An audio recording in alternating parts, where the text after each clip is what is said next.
नमस्कार। इस खास ब्रीफिंग में सीधे काम की बात पर आते हैं। आज हम भारतीय संविधान के विशाल ढांचे यानी इस देश के अल्टीमेट ब्लूप्रिंट को डिकोड करने जा रहे हैं। एक लीडर या एग्जीक्यूटिव के तौर पर अगर हम ये समझना चाहते हैं कि दुनिया का सबसे बड़ा लोकतंत्र कैसे काम करता है तो उसके बेसिक्स जानना बहुत जरूरी है। तो इस कॉम्प्लेक्स टॉपिक को हम 4 हिस्सों में तोड़ेंगे। पहले संविधान का एक मैक्रो व्यू लेंगे, फिर इसकी ड्राफ्टिंग का टाइमलाइन देखेंगे, उसके बाद प्रस्तावना यानी प्रियम्बल से जुड़ी एक बड़ी कानूनी बहस पर बात करेंगे और आखिर में इसके कोर वैल्यूज को समझेंगे। चलिए सबसे पहले बात करते हैं संविधान के मैक्रो व्यू की। इसका स्केल आखिर है कितना बड़ा? जरा इन ओरिजिनल स्टडी नोट्स पर नजर डालिए। इसे देखकर ही अंदाजा लग जाता है कि ये कोई आम डॉक्यूमेंट नहीं है। ये पूरा का पूरा एक इकोसिस्टम है। फंडामेंटल राइट्स से लेकर सेंटर और स्टेट के बीच के जो कॉम्प्लेक्स रिलेशंस होते हैं ना, वो सब इसमें बहुत ही डिटेल में कवर किया गया है। देखिए, सबसे दिलचस्प बात यह है कि ये कोई रुका हुआ या फिक्स ढांचा नहीं है। जब इसकी शुरुआत हुई थी तब इसमें 395 आर्टिकल्स और 20 पार्ट्स थे। लेकिन जैसे जैसे हमारा लोकतंत्र बढ़ा, जरूरतें बढ़ीं, ये ढांचा भी इवॉल्व हुआ। आज के समय में इसमें 470 से ज्यादा आर्टिकल्स और 25 पार्ट्स हो चुके हैं। ये अपने आप में एक एडमिनिस्ट्रेटिव मास्टर क्लास है। अब इतने बड़े डॉक्यूमेंट को समझने के लिए एक समरी तो चाहिए ही। मशहूर जूरिस्ट N.A. पालखीवाला ने एकदम सटीक बात कही थी कि जो प्रस्तावना या प्रियम्बल है ना, वो असल में संविधान का आइडेंटिटी कार्ड है। मतलब पहला पन्ना पढ़िए और समझ जाइए कि अंदर क्या विजन छिपा है। अब बढ़ते हैं हमारे दूसरे हिस्से की तरफ। इस नेशन का ब्लूप्रिंट आखिर ड्राफ्ट कैसे हुआ, इसकी टाइमलाइन देखते हैं। ये पूरा सफर बहुत ही सिस्टमैटिक तरीके से आगे बढ़ा। शुरुआत होती है 1929 के लाहौर सेशन से, जहां पहली बार तय हुआ कि 26 जनवरी को स्वाधीनता दिवस के रूप में मनाएंगे।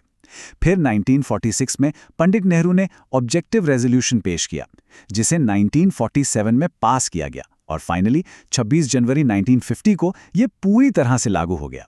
ये सिर्फ डेट्स नहीं हैं, बल्कि एक देश के खड़ा होने की कहानी है। इन सटीक तारीखों के पीछे की स्ट्रैटेजी देखिए। 26 नवंबर 1949 को जब संविधान अडॉप्ट हुआ तो सिटीजनशिप जैसे तुरंत जरूरत वाले प्रावधान उसी वक्त लागू कर दिए गए। लेकिन बाकी के पूरे संविधान के लिए जानबूझकर 26 जनवरी का इंतजार किया गया, ताकि लाहौर सेशन के उस ऐतिहासिक संकल्प की अहमियत बनी रहे। गजब की प्लानिंग थी। और हाँ, ये ब्लूप्रिंट कोई रातों रात तैयार नहीं हुआ था। इसे पूरा करने में 2 साल, 11 महीने और 18 दिन की लगातार बहस और मेहनत लगी। जरा सोचिए, लगभग 3 साल तक एक एक शब्द पर डिबेट करना। यह दिखाता है कि इस ढांचे को लेकर मेकर्स का विजन कितना परफेक्शनिस्ट था। इसका ड्राफ्टिंग प्रोसेस एकदम ग्लोबल था। दुनिया भर के बेस्ट आइडियाज को यहां लाया गया। जैसे प्रस्तावना का जो कॉन्सेप्ट है वो अमेरिका और यूनाइटेड नेशंस के चार्टर से इंस्पायर था, लेकिन इसे लिखने की जो भाषा या लैंग्वेज है वो ऑस्ट्रेलिया से ली गई।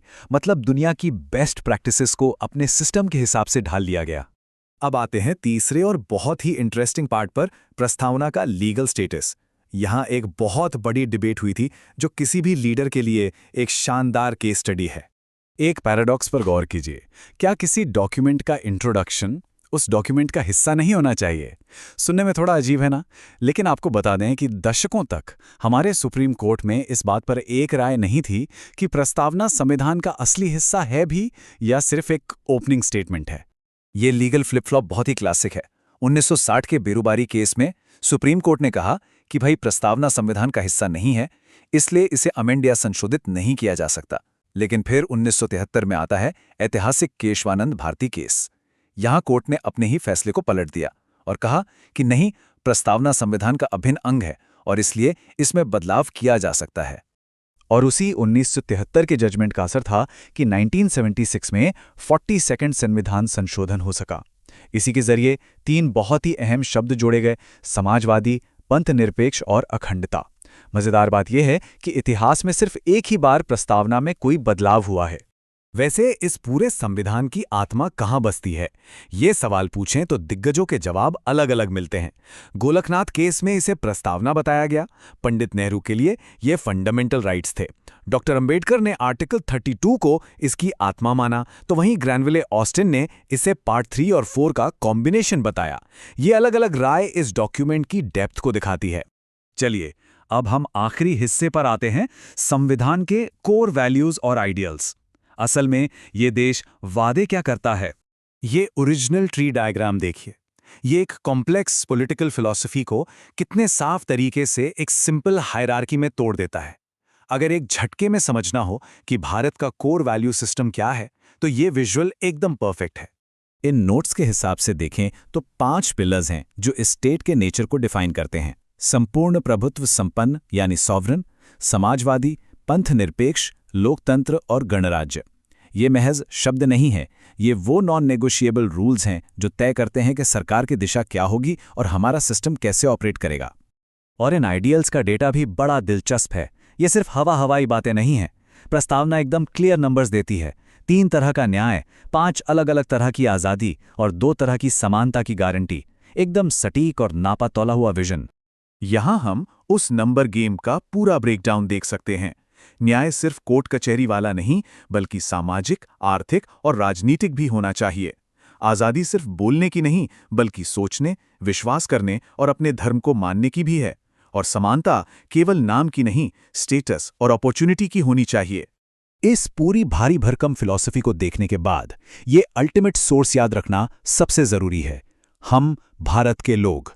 मतलब इस पूरे सिस्टम की ताकत किसी राजा या बाहरी पावर से नहीं आती, बल्कि सीधे जनता से आती है। अल्टीमेट अथॉरिटी लोग ही हैं। तो इस ब्रीफिंग को खत्म करते हुए एक सवाल छोड़कर जा रहे हैं।